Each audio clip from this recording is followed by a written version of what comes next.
Welcome to Study IQ. आज learning English in less than 10 minutes में हम देखेंगे 9 important idioms and phrases which are related to family relationships. ये commonly used idioms और phrases होते हैं जिनको हम usually newspapers में देखते हैं या newspapers के supplementary edition जैसे Delhi Times, HT City, इन सारे papers में भी देखते हैं. यहाँ पर it's very important to know all these idioms. हम लोग यहाँ पर part 1 को cover करेंगे. We're going to be looking at family idioms, the meaning and examples through the course of this video. Start करते हुए सबसे पहले idiom के साथ, पहले phrase के साथ be the spitting image. Spitting image शब्द का अर्थ होता है एकदम replica, exactly same. एक तरह की resemblance होना, हूबहू एकदम वैसा ही दिखना. That is when we're using the phrase be the spitting image. Someone when they're having a strong resemblance, they are the exact double. Janhvi Kapoor is the spitting image of her mother Sri Devi in this blue sari, as we can see over here. So Janhvi Kapoor is a spitting image of her mother Sri Devi. So be the spitting image of का अर्थ होता है बिल्कुल एक तरह दिखना. Born out of wedlock का अर्थ होता है when someone is born to unmarried parents or someone is considered to be a foundling or an illegitimate child. उनके लिए हम foundling शब्द का भी प्रयोग करते हैं or we can call them an illegitimate child. That is when we are using the phrase born out of wedlock. She was born out of wedlock and was raised by a single mother. So that is how we can probably use this phrase. Big brother. Third phrase big brother का अर्थ होता है ये surveillance से related है when the government is looking at you, scrutinizing all your activities. हर समय हर time पे government की आपके ऊपर अगर नज़र रहती है so government is spying on you or the government is viewed. इसी वजह से government को view किया जाता है as an intrusive force in the lives of citizens, क्योंकि obviously ये एक तरह का intrusion of privacy हो जाता है या privacy हो जाता है. So that is when we are using the phrase big brother when someone's constantly watching you, someone's constantly noticing you, आपकी सारी activities को वो देख पा रहे हैं. एक example भी देख लेते हैं. Big brother seems to be growing more and more powerful as data about individuals is accumulated on social networking sites.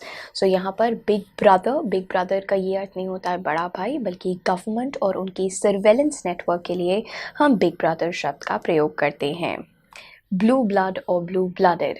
Blue blood or blue blooded शब्द का अर्थ होता है, इस adjective का अर्थ है someone who is born out of aristocratic lineage. एक ऐसा व्यक्ति जो बहुत ही धनी है, बहुत ही ज़्यादा बलशाली है, in the sense influential है.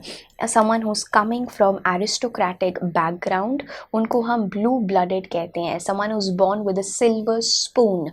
Someone who's born with a silver spoon is also another phrase जिसका प्रयोग आप कर सकते हैं.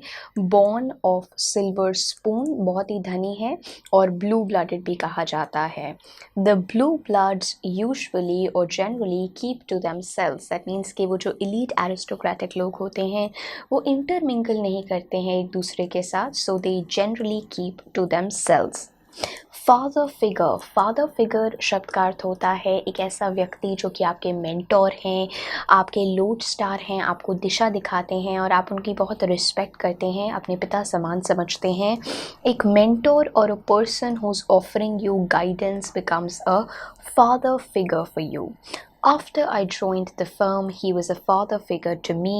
He gave me lots of invaluable advice.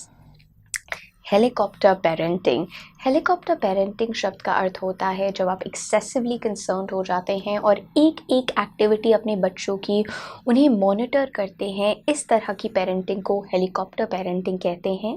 काजल जो कि एक रेनाउंड एक्ट्रेस हैं, उनकी एक मूवी भी आई थी हेलीकॉप्टर इले, which was talking about similar kind of parenting जब आप ओवर अटेंटिव हो जाते हैं अपने बच्चों को रेस करने के टाइम पे.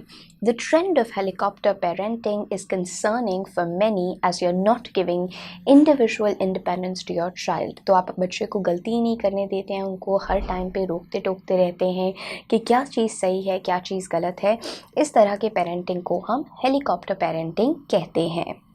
किथ एंड किन शब्द का अर्थ होता है, इस फ्रेज का अर्थ होता है your near and dear ones और योर क्लोज रिलेटिव्स। इसके लिए हम नियर एंड डियर वंस भी कह सकते हैं। When we go on a trip, it's important to buy souvenirs. Souvenirs शब्द का अर्थ होता है छोटे छोटे टोकन ऑफ अप्रिसिएशन या एक छोटा सा गिफ्ट, तोहफा जो आप लेके आ रहे हैं फॉर आवर किथ एंड किन बैक होम। सो जब भी हम जाते हैं बाहर कहीं पे तो हम अपने किथ एंड किन के लिए, फैमिली मेम्बर्स के लिए छोटे छोटे सोवेनियर्स ज़रूर लेके आते हैं।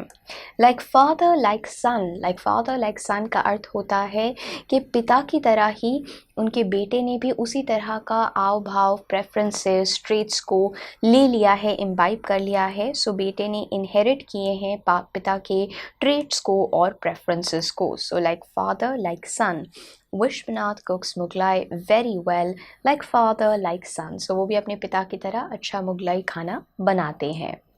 Like taking candy from a baby, like taking candy from a baby, बच्चे से कोई भी चीज़ ले लेना बहुत ही आसान होता है, आसान कार्य होता है।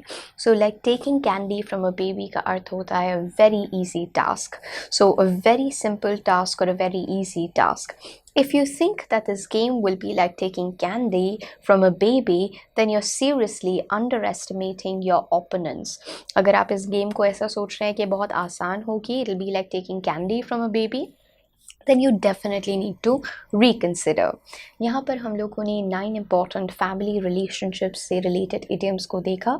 अगर आपको कोई भी डाउट है तो आप मुझसे इंस्टाग्राम पे नीशा रहेजा के नाम से जुड़ के उसे एड्रेस कर सकते हैं या आप उसे कमेंट सेक्शन में भी मेंशन कर सकते हैं।